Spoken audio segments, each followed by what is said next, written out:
Hey, what's up? It's your boy Eno in the house once again, once a week. All right, y'all.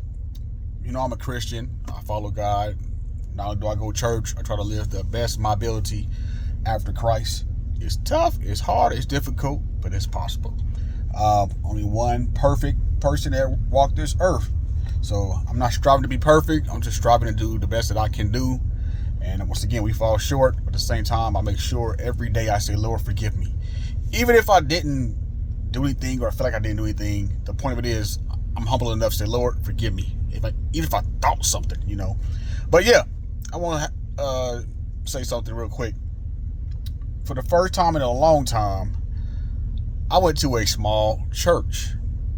Small old time churches where mostly older people go or middle-aged older people go, and hardly this new generation X, or people aged from like 30 and below.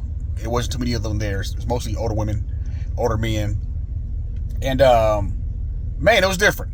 I haven't been there in years. I haven't been in a church like that in years.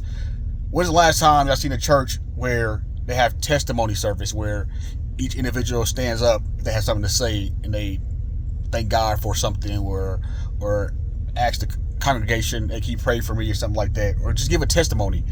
It's been a long time since I've seen that. It's been a long time since I had to walk and put my offering in the basket. Normally, the churches I went to, they pass the basket around. It's different. It's been a long time since I've seen them sing and then sing again, and the pastor come up and say something, then they sing again, and the songs last like 20 minutes.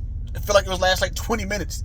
Man, it's been a long time. Also, it's been a long time since I've been to a small church where the pastor, normally the pastor is making this noise like, and God said it. I haven't heard that in a long time. These new age pastors, they actually teach. So they're just teaching, and they just teach out the Bible, and they teach with enthusiasm and some emotions. So it was different. My wife and I was looking at each other like, what in the world? Because we had, of course, the small churches. There's a Pentecostal church.